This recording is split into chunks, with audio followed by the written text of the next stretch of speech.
Good morning. Ito ngayon, gagawa tayo ng lemongrass, chicken lemongrass.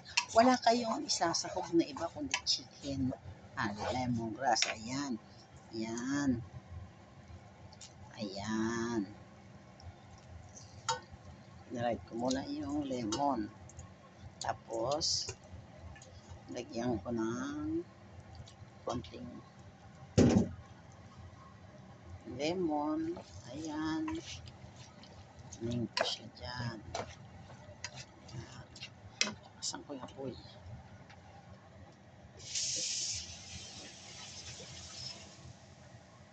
Kalamansi siya. Yung ng kusino, dyan ko gigisa yung lemongrass bago ko ilalagay ito. Yung ibang ilalagay ko. Lemongrass lang. Tsaka konting toyo. Pag nag-iba na yung kulay niya, lagyan natin konting toyo. Alam niyo bang namin gamit ng lemongrass yung mga ginagamit ng Vietnam at saka pang-awas ng lansa. Ginagamit nila pang sinigang. Pero sa Pilipinas, hindi ko magamit ng lemon para sa sinigang.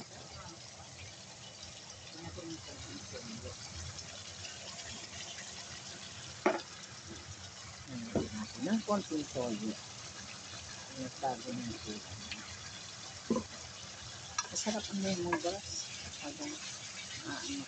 Pag natin lagyan ng konting para maluto.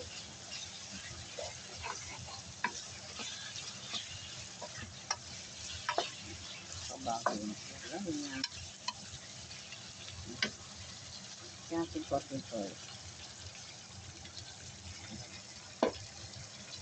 Yan ang pinaka-adi niya. Sandali lang sa luto. Yun. Hindi tayo makikirapan. Para rin kayo nag-adobo. Pero kaibahan lang, lemongrass ang nilagay niyo. Hindi naglagay ng onion o kahit na ano. Lemongrass lang sa konting toyo, konting asukal. Yun lang.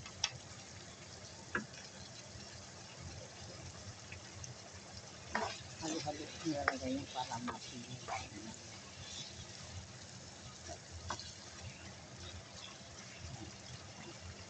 Habang kumana, sumasabay yung lasa ng lemon.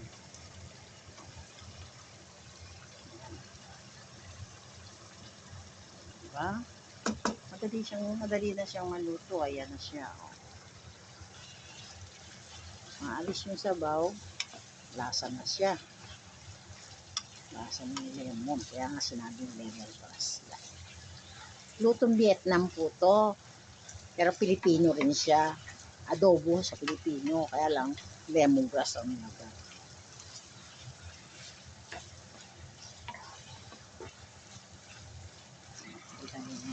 Marami akong lemon dito. Ginagawa kong tsaa. O ginagawa kong tsaa. Tsaka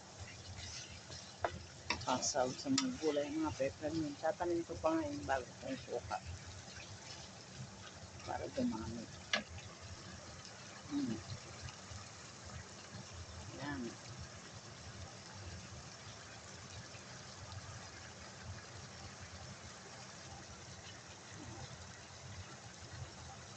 Sige po.